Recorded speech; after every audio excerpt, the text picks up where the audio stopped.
इसका नाम है बीजगणित।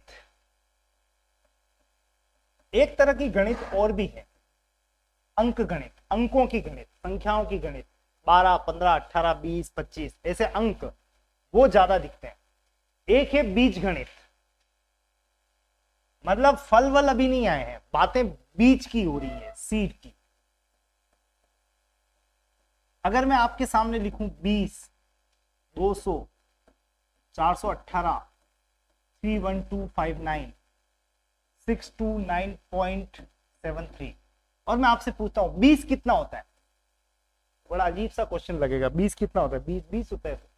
फिर भी मैं कहूंगा 20 कितना होता है, तो ज्यादा से ज्यादा मजबूर कर दिया आपको, 2 चांटे मार दिए, तो बोलोगे 19 से ज्यादा होता है, 21 से कम होता है। पर होता तो 20 ही है, फिक्स है, नियत है। और मैं पूछूं बताओ x कितना होता है, तो ये भी अजीब प्रश्न लगेगा। x होता है, कुछ भी हो सकता है। x बराबर क्या, मैं पूछता हूं आपसे, x बराबर क्या? x कुछ भी हो सकता है, कभी 1 आ जाएगा, कभी 15 आ जाएगा, कभी 3.7 आ जाएगा, कुछ भी हो सकता है। एनी नंबर, पता नहीं है। जब पता नहीं है तो यूं मान लो कि वो बीज रूप में है, और उन्हीं बीज को व्यक्त करने का तरीका रहता है x, y, z, जिनको हम जब बीज गणित एलजेब्रा में देखते हैं तो इन x, y और z को डिनोट करते हैं चर से। चर दैट मीन्स वेरिएबल। अब आप इसकी डिक्शनरी पर आ चुके हैं, कुछ शब्दावलियों को ग्रहण करना शुरू करें। हो सकता है जमाना हो गया हो आपको इसको देखे हुए, 10वीं तक देखा हो, और उसके बाद ठीक मुकाबला आज हो रहा हो, आपके सामने ये आज आए हों। वैसे तो तब भी छोड़ के भाग गए थे और प्रण ले लिया था कि जिंदगी भर इसको देखना ही नहीं है। ये पता नहीं था कि आगे कंपटीशन में भी यही पूछ लेते हैं। तो आपको बीजगणित देखनी पड़ेगी, और इसके अंतर्गत पहली शब्दावली क्या है? चर, वेरिएबल, जो फिक्स नहीं है, जो चढ़ते रहते हैं, कभी क्या कभी क्या, इसलिए इनका नाम क्या है? चर, वेरिएबल, वेरी करते हैं, कुछ भी हो सकता है। जैसे मैं लिखूं 3x + 9 = 12, और कभी मैं लिखता हूं 4x - 7 = 5। मैं पूछता हूं x बराबर क्या? इस केस में x अलग आएगा, इस केस में x क्या आएगा? अलग आएगा। तो अलग अलग सिचुएशन के अनुसार, परिस्थिति के अनुसार ये वेरी करेगा, इसलिए इस x, y, z की घटना को हम क्या कहेंगे? चर। नेक्स्ट बारी आ रही है अचर की। अचर, जिसको आप कांस्टेंट भी कह सकते हैं। कांस्टेंट का मतलब जो क्या है? फिक्स है। अभी मैंने कहा आपके सामने ये लिखा था 3x + 9 - 9, कुछ भी लिखो, बराबर क्या है? 12। बताइए x बराबर क्या? तो 9 कितना है? 9 है, 12 है, 12 + 9 करोगे तो 21 आएगा, ये कंफर्म है। यानी संख्याएं तो हमेशा जो फिक्स है वो है, और उन फिक्स संख्याओं को आप क्या कहते हैं? अचर, जो फिक्स है। अचर को हम 2 जगह देख पाएंगे, एक नियतांक के रूप में, जिसको भी हम कांस्टेंट या फिक्स अंक ही कहेंगे, और दूसरा गुणांक के रूप में। गुणांक यानी कोएफिशिएंट, और नियतांक का मतलब जो नियत है, फिक्स्ड, कांस्टेंट कह सकते हैं। एक एग्जांपल से ये दोनों बातें कनेक्ट होगी, चर और साथ में अचर। मैंने लिखा 4x + 3y + 9। मैंने एक छोटा सा समीकरण लिखा है, इक्वेशन। पहली बात तो इक्वेशन का मतलब क्या? जहां पर चर और अचर दोनों एक साथ रहते हों, बीच में प्लस माइनस इंटू डिवाइड कुछ भी हो सकता है, उसको हम क्या नाम देते हैं? इक्वेशन। और इस इक्वेशन में मैं अगर आपसे पूछता हूं x और y क्या है, तो आप कहोगे ये चर है, these are variables, the 4 variables. मैं पूछता हूं ये 4 क्या है, ये 3 क्या है, और ये 9 क्या है। तो अब बोलो 4 क्या है? 4 आप कह सकते हो अचर है। अचर तो ये भी है, 3 भी है, 9 भी है, लेकिन इस 4 को आप कहोगे नियतांक, कांस्टेंट, फिक्स्ड वैल्यू है। नेक्स्ट 3 क्या है? ये भी नियतांक है और ये भी नियतांक है, लेकिन नियतांक नियतांक में एक फर्क है। ये वाले 4 और 3, इनको नियतांक की बजाय हम फिर बोलना पसंद करेंगे गुणांक। गुणांक यानी कोफिशिएंट। अब मैं थोड़ा सा चेंज कर रहा हूं वापस से। गुणांक किसका गुणांक है? एक्स का। हिंदी में इसका नाम अच्छा है, गुणा होने वाला अंक। गुणा होने वाला अंक का मतलब जो इसके साथ मल्टीप्लाई हो रहा है। कौन हो रहा है मल्टीप्लाई? 4। इंग्लिश में इसको कहते हैं कोफिशिएंट ऑफ एक्स। तो गुणांक है ये, कोफिशिएंट है किसका? एक्स का। एक्स का गुणांक। नेक्स्ट 3 कौन है? आप बोलोगे ये भी गुणांक है, किसका? y का। ये y का गुणांक है, कोफिशिएंट ऑफ y। और ये 9 क्या है? ये किसी का गुणांक नहीं है, ये फिक्स्ड है। इसको आप कह सकते हो एग्जैक्टली नियतांक या कांस्टेंट।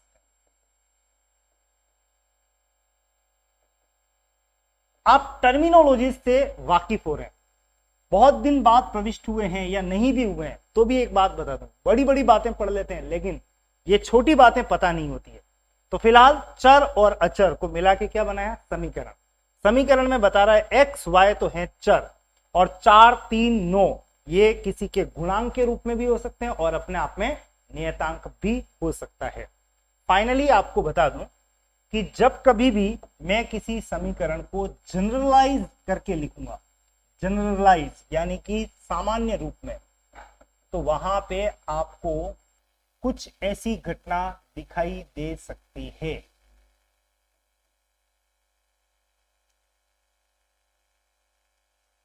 यहां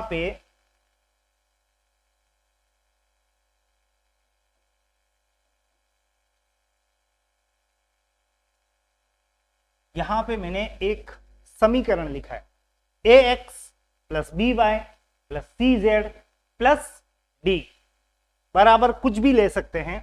फिलहाल यहां पे x, y और z, इसको तो आप कहोगे चर, these are variables. A B C क्या है?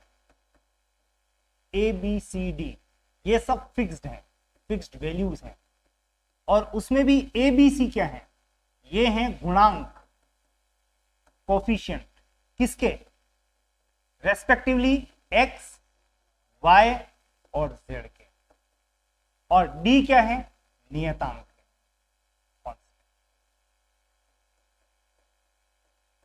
और इस तरह से भविष्य में आपको जो भी एक्स वाई वाली टर्म्स दिखे उसको आप चर में डालेंगे, और A B C D E F वगैरह जो चले उसको आप क्या बोलेंगे?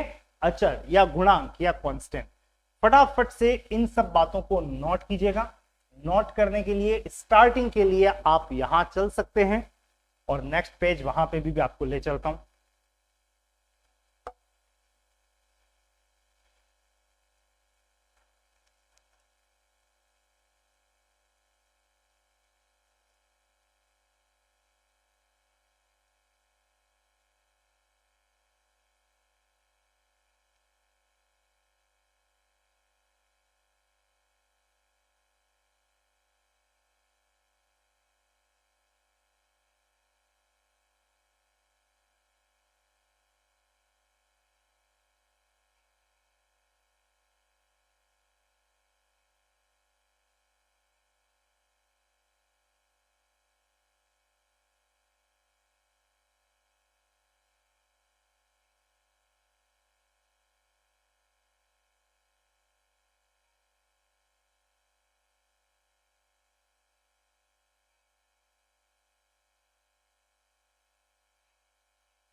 चले आगे।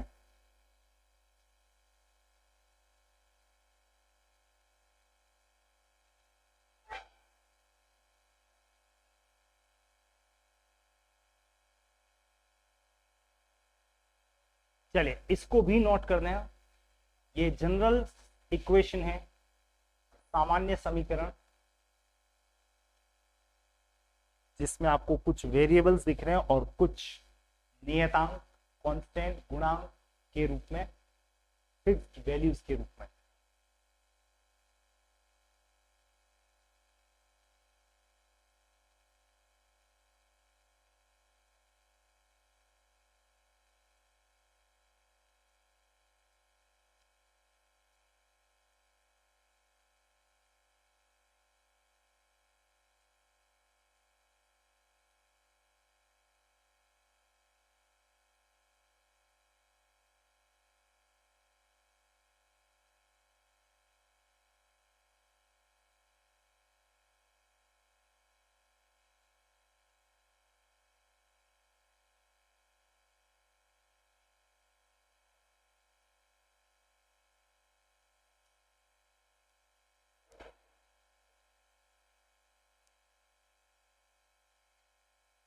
चलिए नेक्स्ट टू दैट बात करेंगे एक और टर्म जिसको हम कहते हैं कोटि।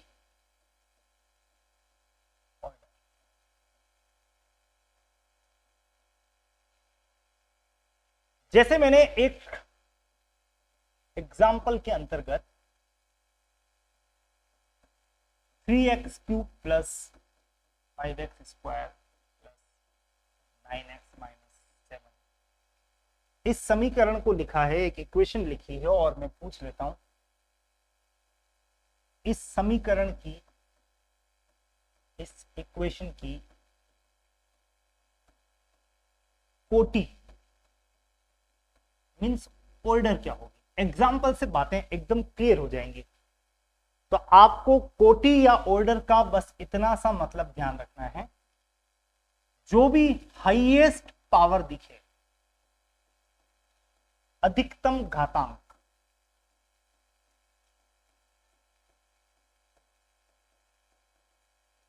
वो कहलाएगी इसकी कोटि। यही कोटि है, यही इसका ऑर्डर है। तो आप बताओ, x पे पावर 3 है, 2 है, यहां कुछ नहीं, मतलब 1 है, और वहां 0 है एक तरह से। तो आप कह सकते हैं यहां हाईएस्ट कोटि क्या है, 3, इसलिए इसका ऑर्डर या कोटि क्या होगी, ठीक। बस इतना सा ध्यान रखना है। क्वेश्चन दे सकता है, एग्जामिनर देता है ऐसा क्वेश्चन, बट टेक्निकली आपको ध्यान होना चाहिए, हाईएस्ट जो भी यहां पे दी हुई है घातांक, वही इसकी क्या कहलाएगी, कोटि, ऑर्डर, या इसको आप कई मायने में डिग्री भी कहते हैं।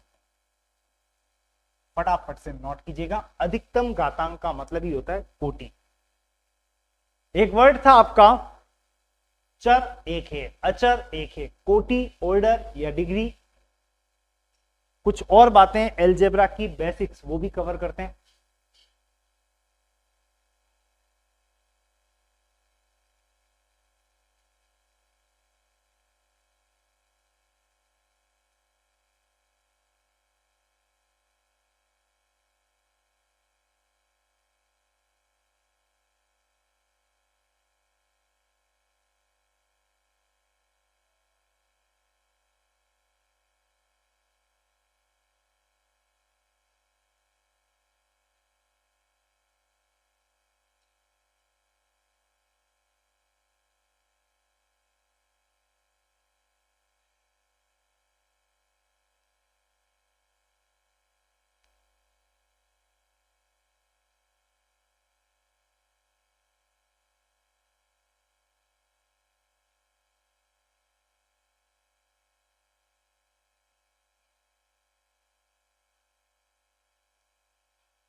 Notate.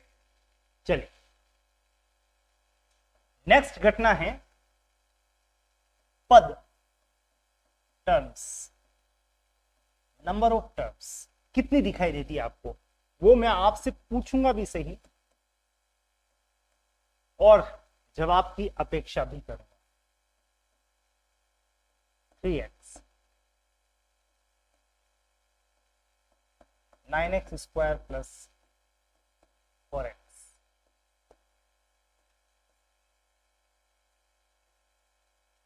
3x square minus 2x plus 3x minus 2x square 4x minus 3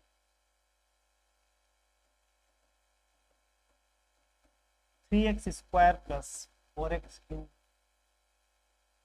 minus 2x square minus x cube plus 3x minus 9 plus 2x।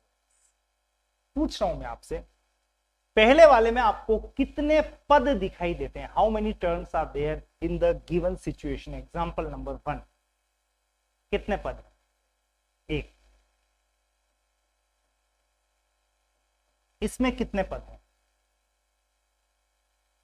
2 या 3? 3। निम्मा बताओ तीसरा कौन सा है? एक 9x स्क्वायर है, एक 4x है, और तीसरा कौन सा? Plus square. नेवर एक पद ये है, एक पद ये है। कितने पद हैं? 2। इसमें कितने पद दिख रहे हैं? 4 नहीं, 2 ही हैं। एक जैसे पदों को पहले सॉल्व करना है आपको। ये 3x स्क्वायर है और ये 2x स्क्वायर। एक तरह से 3 में से 2 घटाना है। 3 में से 2 गया तो 1 x स्क्वायर यानी x स्क्वायर। और यहां देखो प्लस का 3x माइनस का 2x, ये भी दोनों एक जैसे हैं। 3 में से 2 गया तो 1 सिंगल x। अब 2 पद हैं, एक x स्क्वायर का है और एक x का है। अलग अलग है, ध्यान रखना पावर। तो ये 2 अलग अलग पद हैं। नंबर ऑफ टर्म्स कितनी है? 2 ही है। यहां पे कितनी टर्म्स है? 2 है। एक x है और दूसरा कांस्टेंट के रूप में, ये भी एक पद है। आप चाहो तो इस पे घात 1 लिखो और इस पे पावर 0 लिख सकते हो।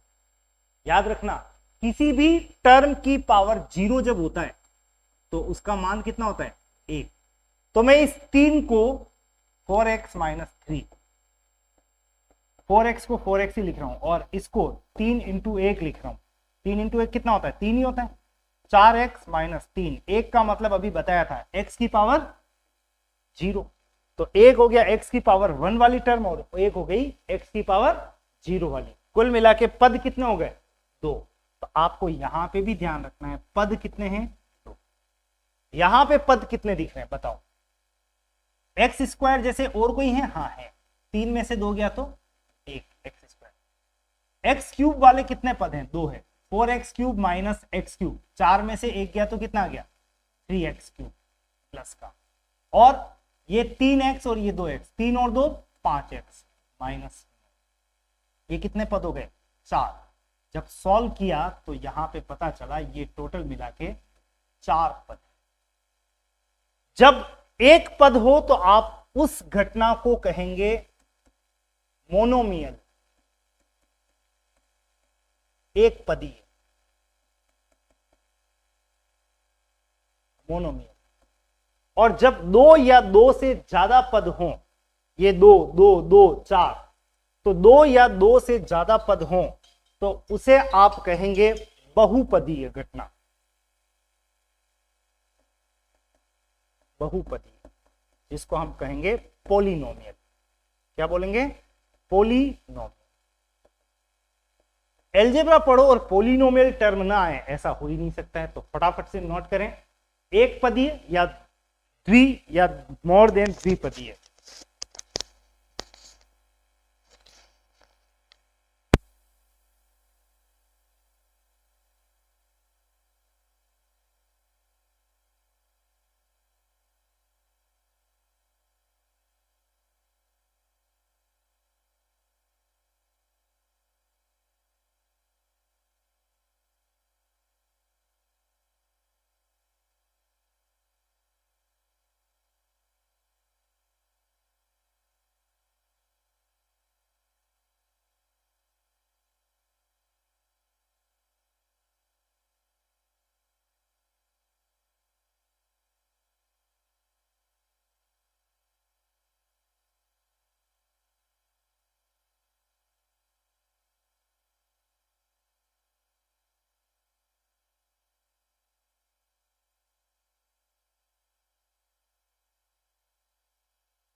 लिख चुके हैं? तो समीकरण जो चर और अचर से मिलकर बनते हैं उनको एक पदीय या बहुपदीय, मोनोमियल या बाइनोमियल या पोलिनोमियल में इंगित कर सकते हैं। अब यहां पे एक चरीय, द्विचरीय या बहुचरीय, चर का मतलब वेरिएबल,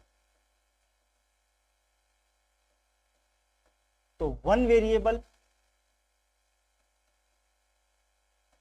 2 वेरिएबल या पोली वेरिएबल, मल्टी वेरिएबल, इस तरह की इक्वेशंस देखने को आपको मिल सकती है। फॉर एग्जाम्पल मैंने कहा 3x प्लस 2, मैंने कहा 4x प्लस 3y माइनस 2, मैंने कहा 7x plus 3y plus 2z is equal to 7। ये कुछ इक्वेशंस लिख के दी। इसमें आपको कितने चर दिखाई दे रहे हैं? एक। इसमें चर कितने दिख रहे हैं? चर का मतलब समझ आ रहा है? एक्स वाई जेड, इनको चर बोलते हैं। तो एक और एक, दो चर हैं। और यहां पे कितने चर हैं? 3। तो इसको तो आप कहेंगे 1 वेरिएबल वाली बात, इसको 2 वेरिएबल कह सकते हैं और इसको पोली कह सकते हैं, यानी बहुचरीय। तो घटनाएं जब समीकरण के रूप में आएगी तो वो 1, 2 या मोर देन 2 चरीय हो सकती हैं। नेक्स्ट टू दैट बात करते हैं इक्वेशन देने में घातांक या उसकी ऑर्डर्स का भी महत्व होता है। तो घातांक या पावर्स के आधार पर इक्वेशंस को कैसे बोला जाता है, इक्वेशंस को कैसे डिफाइन किया जाता है समीकरण। जैसे मैंने कहा 3x प्लस 9, एक कहा मैंने 4x square minus 3x plus 2, एक मैंने कहा 3x to the power 4 plus 2x cube plus 7x square plus 2x plus 7। इसे आप कहेंगे एक घातीय।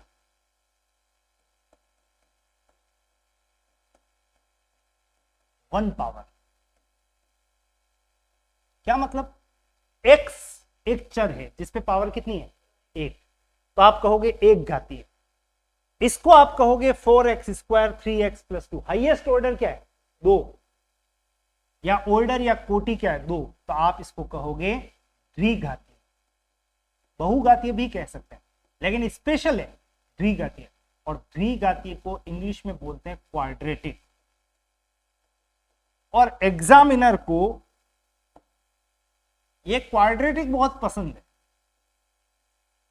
अब यूं मत कहना क्यों पसंद है, आपको जलेबी समोसे क्यों पसंद है, फ्रूट्स क्यों पसंद है, तो है। वैसे ही एग्जामिनर सब छोड़ के यहां पे आ जाएगा।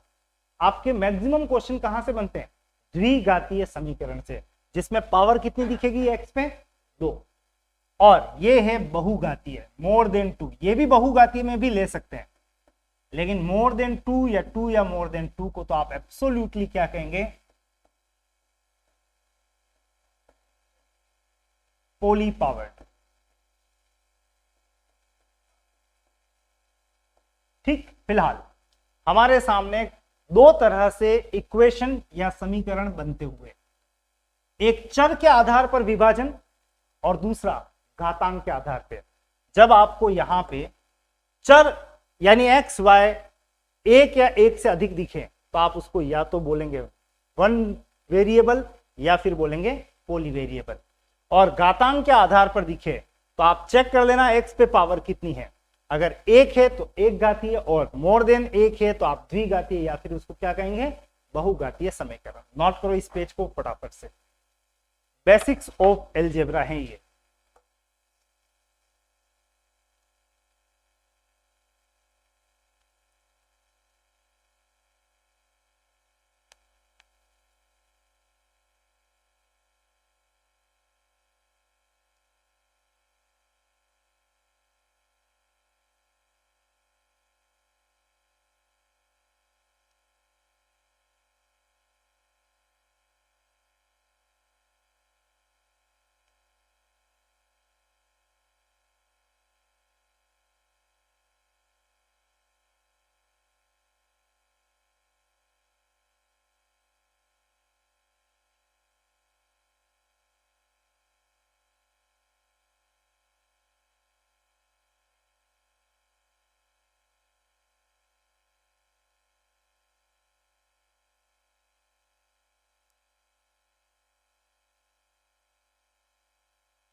एक बार एक छोटा सा रिवीजन हो जाए।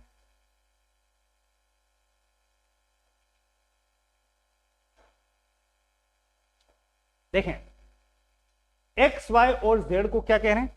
चर। जबकि ए बी सी 4 3 9 इन अंकों को हम ए बी सी के रूप में व्यक्त करेंगे, जिनको हम या तो नियतांक या गुणांक के रूप में संबोधित करते हैं। तो एक्स वाई जेड चर, ए बी सी डी ऐसे गुणांक या फिर कांस्टेंट नियतांक के रूप में होंगे। नेक्स्ट, ऑर्डर से क्या आशय है? जो भी हाईएस्ट पावर होती है उसको हम क्या कहते हैं? उसकी कोटि। जैसे इस केस में हाईएस्ट ऑर्डर क्या है? 3, तो आप कहोगे इसका आंसर है 3। नेक्स्ट, पद। पद से क्या आशय है? तो कोई भी समीकरण, समीकरण का मतलब चर और अचर से युक्त, दोनों से मिक्स्ड, तो ये एक पदीय भी हो सकते हैं और बहुपदीय भी हो सकते हैं। बहुपदीय का मतलब वहां पर पद एक से अधिक होंगे। याद रखना, एक जैसे पद जब भी होंगे तो उनको दो मत करना, पहले उनको सॉल्व करना है। सॉल्व करने के बाद जो लास्ट बचे उससे पता लगेगा कि उसमें कितने पद हैं। जैसे 1 2 3 4, दिखने में कितने दिख रहे थे? 1 2 3 4 5 6 7, लेकिन एक्चुअली निकले कितने? 4 पदीय है। कुल मिला के ये कहलाते हैं पद, और इसके आधार पे हम समीकरण को बोलते हैं एक पदीय या फिर द्विपदीय।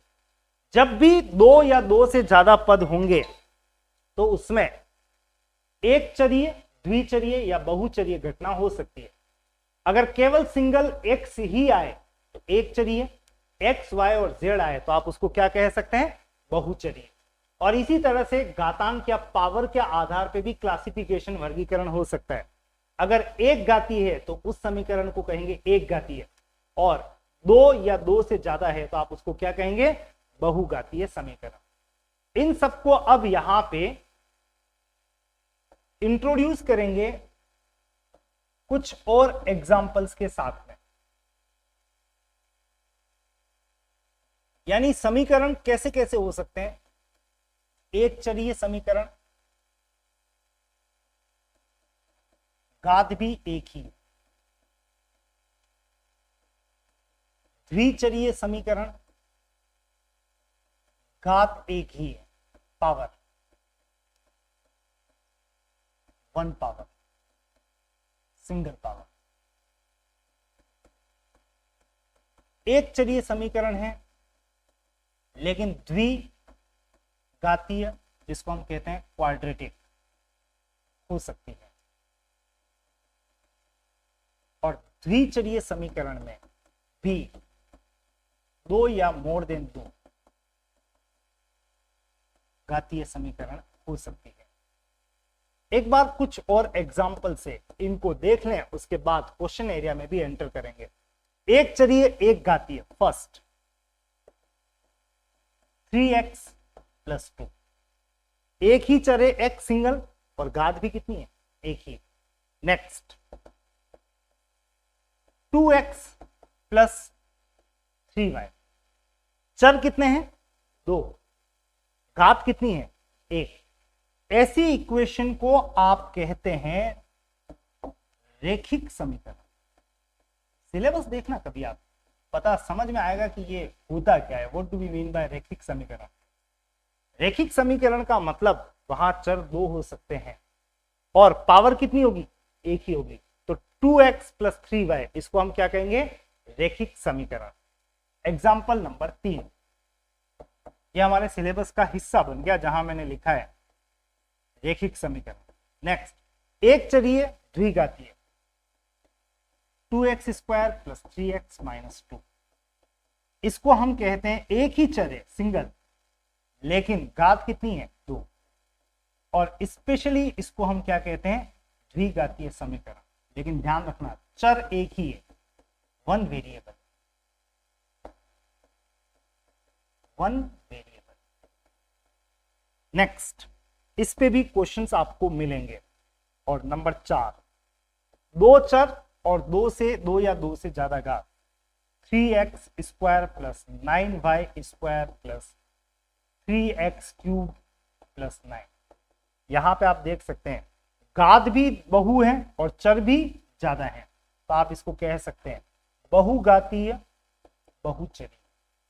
नहीं पूछेंगे, मैंने क्या कहा, नहीं पूछेंगे। बीएससी कर रहे होते तो जरूर पूछते हैं। आपके क्वेश्चन का एरिया यहाँ पे फिलहाल डिफाइन हो रहा है, नंबर 2 और नंबर 3, यानी या तो आप रैखिक समीकरण, एक वेरिएबल सॉरी 2 वेरिएबल और सिंगल पावर, और या फिर एक ही चर होगा लेकिन पावर कितनी होगी, मैक्सिमम 2। यहां पर आपके प्रश्न बनने की संभावना, या यूं कहें कि संभावना क्या, यहीं से प्रश्न पूछे जाएंगे। फटाफट से पेज को नोट करना।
नोटेड। चलिए, ये डिक्शनरी चल रही है, ये सिलेबस क्या कहता है। जब भी आप कुछ पढ़ते हैं बीजगणित में तो पता ही नहीं चलता है कि ये क्या बोलना चाह रहा है, तो उसका मीनिंग तो एटलीस्ट क्लियर होना चाहिए क्या लिखा हुआ है।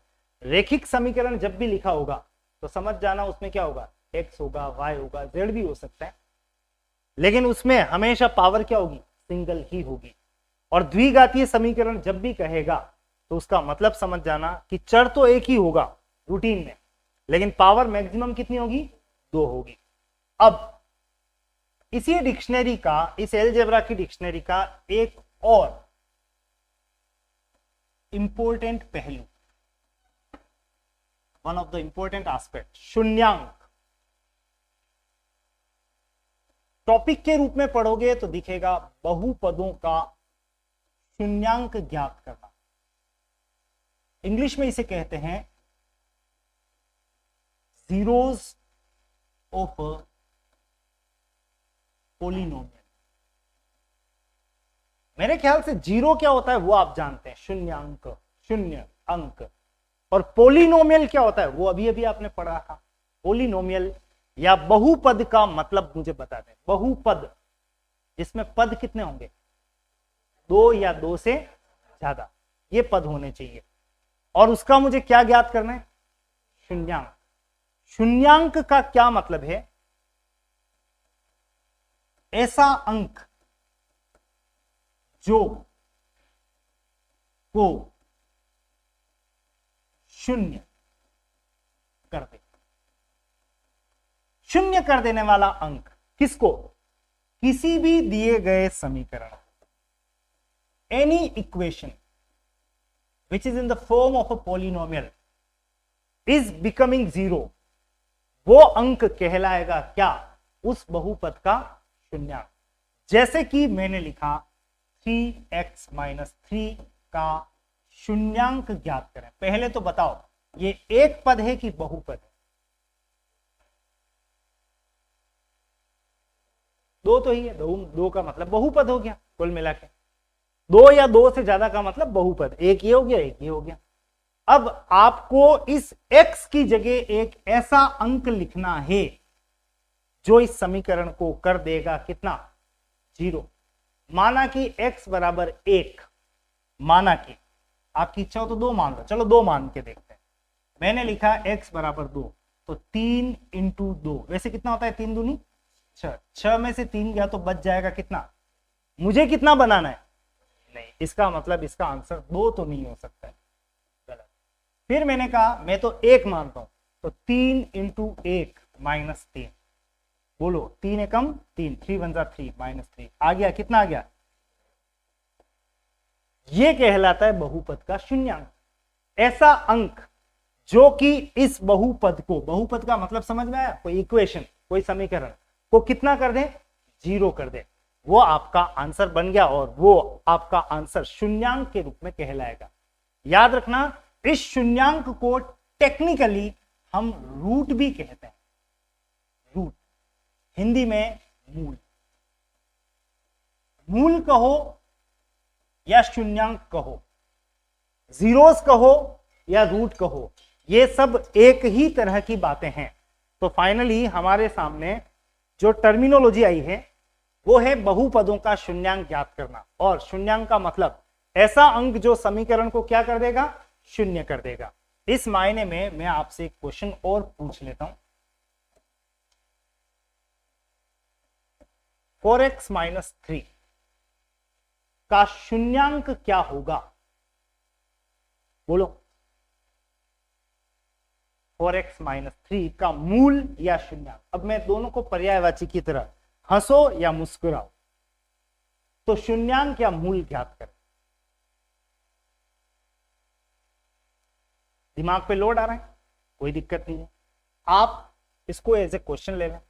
कुल मिला के इसको कितना बनना है, 0। तो मैं लिख देता हूं बराबर आपको बनना है क्या, 0। और इतना सॉल्यूशन तो आपको आता है, बचपन से ये काम किए तो हैं आपने।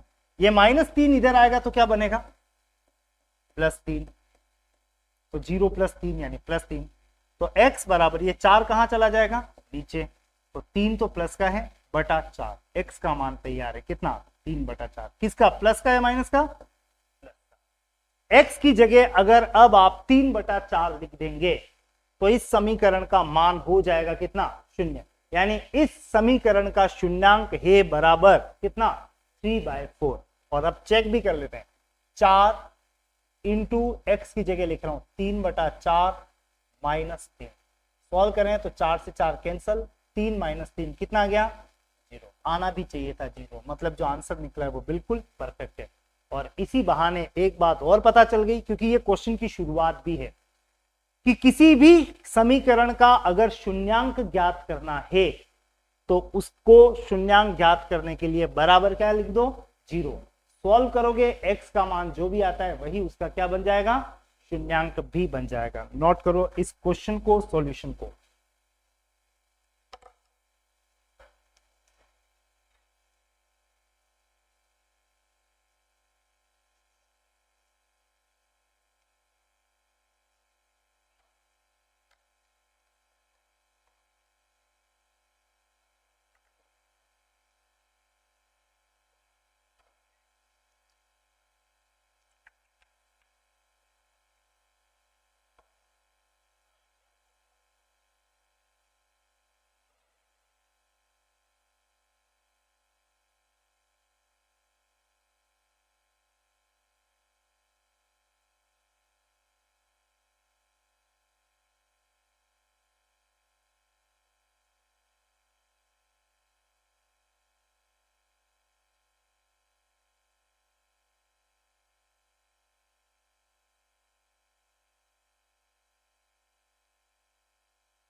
नोटेड।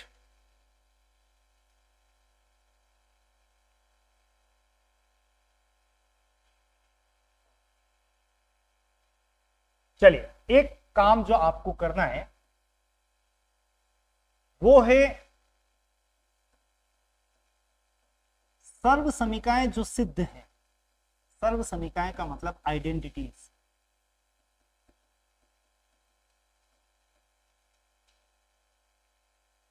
जो सिद्ध हैं उनको आपको याद करना है, क्योंकि आगे आने वाले एक दो दिन में, आज तो आपको डिक्शनरी पढ़ाई है, कल मीनिंग और सेंटेंस बनाना भी दिखेगा। आज शुरुआत हो गई है वैसे उसकी, और परसों अचानक पता चलेगा हम तो किताबें की किताबें पढ़ने लग गए हैं। उसके लिए थोड़ा दमखम चाहिएगा। दमखम के लिए जो सर्वसिद्ध समीकाएं हैं उसको आपको याद रखना है। काफी कुछ आपको याद भी है। पहली बात तो आइडेंटिटीज का मतलब क्या होता है वो चेक कर लेते हैं। जैसे मैं कहूं 5 × 5 - 3 × 7 बराबर 4, तो आप देख के बताओ ये जो मैंने लिखा वो सही है कि नहीं। सही है कि नहीं है का मतलब ये है कि इधर है लेफ्ट हैंड साइड और उधर क्या है, तो इज इक्वल टू के इधर और इधर अगर ये दोनों बराबर हैं तो लिखना बराबर, नहीं है तो क्रॉस कर देना। तो आप बताओ ये सही है कि नहीं है। 25 - 21 ये बराबर क्या होता है, 4 ही होता है। तो बात तो बिल्कुल ठीक है। नेक्स्ट एक और लिख रहा हूं, 4 × 9 / 3 -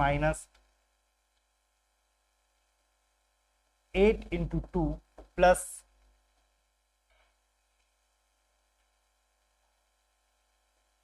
4 × 3 इज इक्वल्स टू 6 या इज इक्वल्स टू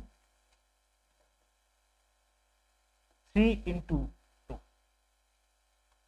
तो आपके दिमाग ने काम करना शुरू कर दिया। आपका सीपीयू बहुत अच्छा वाला दिया है भगवान ने।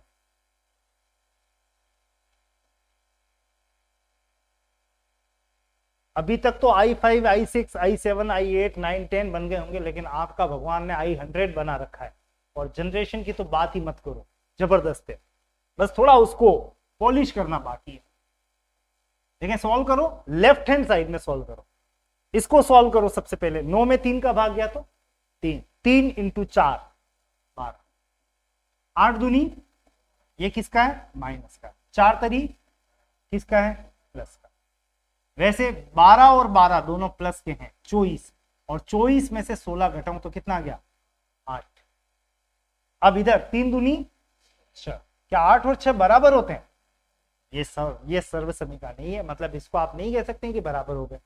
तो ये सही है, ये गलत है। अब मैं आपके सामने जो लिख रहा हूं तो ये है x + y का होल स्क्वायर बराबर x² + 2xy - y²। सही है कि गलत है? देखते ही कह दो गलत है। इधर प्लस है और इधर क्या गया। अब सही है कि गलत है? अब सही है। इसको कहते हैं एक सर्व समीका जो पहले बनाने वाला ने बना दी। अभी हम सिद्ध भी करेंगे और आपको इसको याद रखना है। क्या याद रखना है? x + y का होल स्क्वायर अगर इस तरह की कोई टर्म दिख जाए तो इसका मतलब क्या होगा, x² + y² और बीच में प्लस 2xy। एक बार डिफाइन भी कर लेते हैं इसको। एक्चुअली x + y का होल स्क्वायर का मतलब है कि इसके टुकड़े करो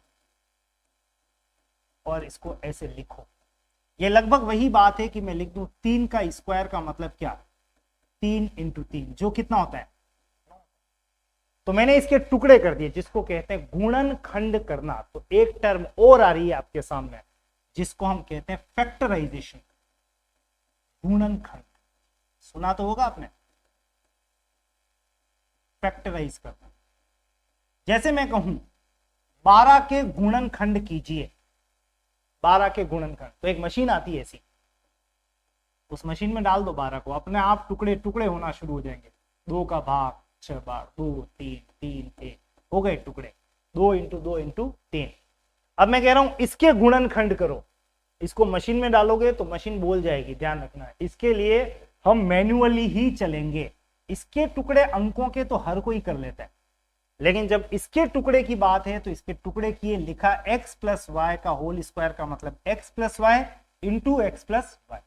और जब हम पदों को गुणा करते हैं तो ये फर्स्ट का गुणा होगा इससे, इसके फर्स्ट से और फिर इससे, फिर इसका गुणा होगा इससे और फिर इससे। तो शुरू करते हैं।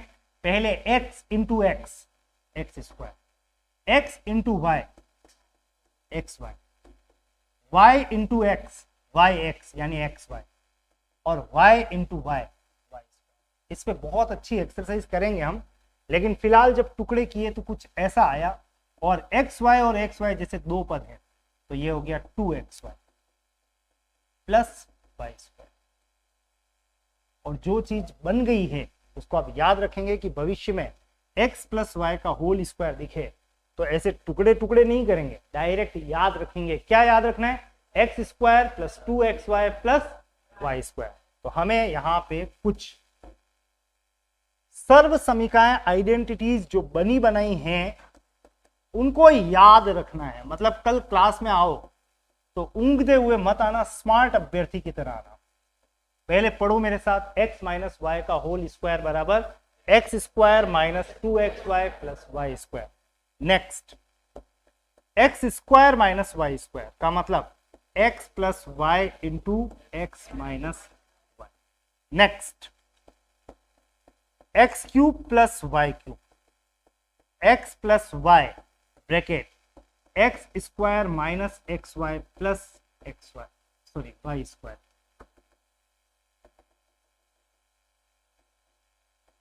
नेक्स्ट,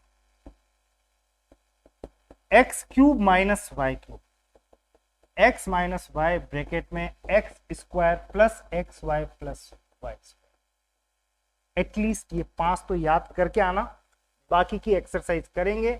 चमत्कार तो बहुत होने वाले हैं। क्वेश्चन कैसे आते हैं वो भी बता देता हूं। आपको एक क्वेश्चन दे दिया x प्लस 1/x बराबर 5, और एग्जामिनर ने पूछ लिया भाई बता के जा आज घर पे, तो मान जाऊंगा तेरे को। ये क्या, x प्लस 1/x बराबर 5, तो x प्लस 1 सॉरी तो x square plus 1/x square बराबर क्या, ये पूछ लिया। और इसका जवाब आपको देना है विद इन 1 to 2 सेकंड। और 1 to 2 सेकंड का मतलब एक ट्रिक लगेगी कि अगर आपको इनके स्क्वायर करने हैं तो 5 का स्क्वायर करके माइनस कर देना, तो सीधा आंसर पे लैंड करेंगे, यानी आंसर तैयार है। कितना? 23। ठीक, चमत्कार ट्रिक्स अपनी जगह चलेंगी, लेकिन उसके पहले अपने आप को थोड़ा मजबूत करने का काम कर लें। यह आपका आज का बॉर्नवीटा है, दूध में घोल के पी जाना। समझ में आ रही है बात? घर जाके फिलहाल इसको नोट कर लें। Continuity of the